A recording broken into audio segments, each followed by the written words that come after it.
দর্শক, এ পর্যায়ে আমরা সচিবালয়ে যেতে চাই এবং সেখানে অর্থ উপদেষ্টা কথা বলছেন। আমরা সরাসরি চলে যাচ্ছি সেখানে। আর বেজার একটা কাজ ছিল, ছোটোখাটো বেশি না, ওদের সব মিলে মোটামুটি। আচ্ছা, এখন যুক্তরাষ্ট্রের সঙ্গে অলরেডি আপনারা অনেক কাভার করেছেন, আমি দেখেছি, আপনারা জানেন।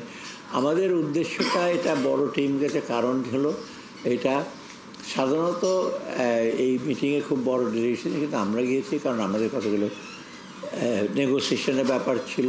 এটা সার্বিকভাবে আমি যেটা বলবো, ওদের ধারণা খালি আমার অর্থ আনতে গেছে, এটা কিন্তু না ঠিক। আমরা ডেফিনেটলি আইএমএফের যে নেগোসিয়েশনটা চলছিল দুইটা ট্রান্সে, ওটাকে কন্টিনিউ করার জন্য ওয়ার্ল্ড ব্যাংক আছে, তাদের সাথে এসে করার জন্য গেছি। সাথে সাথে আমাদের যে সার্বিকভাবে এটা সাকসেসফুল, কারণ আমি তো world bank, IMF, AIIB, original migration, তা সবচেয়ে একটা বড় একটা মিটিং হচ্ছে ইউএসের কমার্স অফ ইন্ডাস্ট্রি, একটা বিশাল একটা বিল্ডিং আছে, ওখানে 70 থেকে 80 জন ইউএসের যত সব ব্যবসায়ীরা সবাই দেখে। আর সরকারের ইউএস গভর্নমেন্টের energy division, state department, labour department, agriculture department, এগুলো ট্রেজারি ডিপার্টমেন্ট, তাদের সাথে কথা বলেছি। আর ইম্পর্টেন্ট হলো আইএফসির সাথে কথা বলেছি, ওপেক ফান্ডের সাথে। অতএব এটা কিন্তু একটা সার্বিকভাবে একটা বহুর্মুখী একটা ইস্যু ছিল। সেই দিক দিয়ে সবাই কিন্তু আমাদেরকে খুব কর্ডিয়ালি ইনভাইট করেছে এবং আমাদের সাথে কথা বলেছে। কারণ আমি দেখলাম আইওএমের যে ডিজি শুধু আমার সাথে আর দুজনের কথা বলেছে, সে জেনেভা থেকে উনি গেছে। আর তাদের মিটিংটা এত সিরিয়াস ছিল, সাধারণত অনেক সময় সাইডলাইন মিটিং হয়ে গিয়ে দেখা করে বসেন, এক কাপ চা খান, চলে যান। যেমন আইএফসির যে প্রেসিডেন্ট ছিলেন রিকার্ডো, উনি এত সিরিয়াস। এবং আমি একটু দেখলাম হঠাৎ করে থেকে আমার সামনে আমার ছবি আর বায়োডাটা, মানে ওটা প্রিপারেশন নিয়ে আসছে কী কী সাবজেক্ট। যেমন আমাদের চিফ অ্যাডভাইজার চিঠি লিখেছেন ট্রাম্পকে, সেটাও স্টেট সেক্রেটারি অফ স্টেটে চিফ অ্যাডভাইজার লেটারটা তো আসছে, অ্যাওয়ার অফ বাংলাদেশ। অতএব এই দিক দিয়ে আমি মনে করি এটা মোটামুটি সাকসেসফুল। রিসেন্টলি ওয়াশিংটন ডিসিতে আমি একটা আর্টিকেল দেখলাম, জার্নালিস্ট লিখেছে যে ওয়ার্ল্ড ব্যাংক আইএমএফের পেছনে ঘোরাচ্ছে, মিনিস্টাররা সবাই যাচ্ছে ইউএস প্রেজেন্ট অ্যাডমিনিস্ট্রেশন অফিসিয়ালদের সাথে দেখা করতে, কারণ দে আর মোর ইম্পর্টেন্ট দেন ওয়ার্ল্ড ব্যাংক আইএমএফ। এমনকি ওয়ার্ল্ড ব্যাংক আইএমএফকে তো এখন তারা ওই পলিসি দেখলে ইনফ্লুয়েন্স করবে। অতএব সেই দিক দিয়ে ভালো হয়েছে। আর অর্থের সংস্থা যেটা আমরা 3টা চুক্তি সই করেছি, আপনারা জানেন, $650 মিলিয়ন বে টার্মিনাল, $200 মিলিয়ন হলো আপনার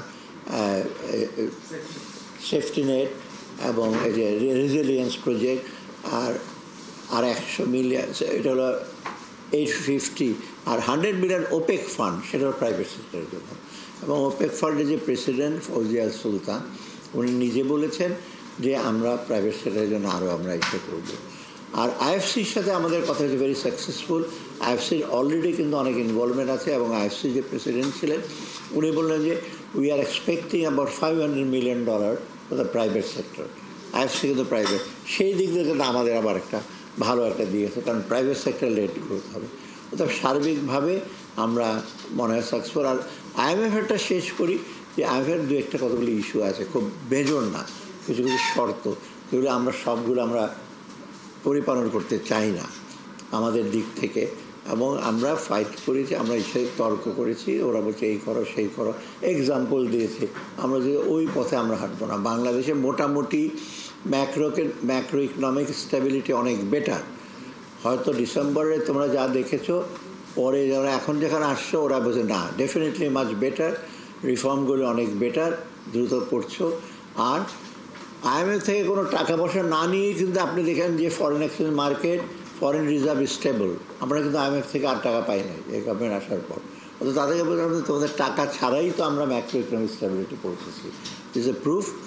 অতএব তারা যে আমাদের এখন চাপিয়ে দেবে, শর্তগুলি চাপিয়ে দেবে, তারাও টের পেয়েছে। অর্থাৎ ওরা বলছে উইল কন্টিনিউ, এবং ওরা বলছে যে we are arriving towards agreement. আপনারা দেখেছেন তো ওই ওদের কৃষ্ণা শ্রীনা বসেন একটা ইন্টারভিউ দিয়েছে সাইডলাইনে, ডেইলি স্টার আসছে, যে আমরা রিচিং টুয়ার্ডস এগ্রিমেন্ট। সো ওইটা আমরা আশা করি আমরা ওইটাতে কিছুদিনের মধ্যে আমরা এগ্রিমেন্ট হবে। ওইটা 1.2 বিলিয়ন। আর এইটা হলো বাজেট সাপোর্ট। আর বাকিগুলো প্রজেক্ট সাপোর্ট অনেকগুলো আছে, যেটা রিসেন্টলি একনেকে যে সেগুলো হচ্ছে ওয়ার্ল্ড ব্যাংকের পাইপলাইনে আছে, এডিবির পাইপলাইনে আছে, তারপরে আবার আমরা অলরেডি ইসের থেকে AIIB-তে $1 বিলিয়ন চেয়েছি। NDB নিউ ডেভেলপমেন্ট ব্যাংক যেটা, সেটার থেকে আমরা সেটা ইসলামিক ডেভেলপমেন্ট ব্যাংক থেকে। অর্থাৎ সার্বিকভাবে আমাদের কিন্তু প্রজেক্টের ব্যাপারে তেমন, প্রজেক্ট অর্থায়নের ব্যাপারে তেমন কিছু আমরা অসুবিধা দেখছি না। বাজেট সাপোর্টের ব্যাপারে IMF-এর সাথে একটু আলোচনা চলছে।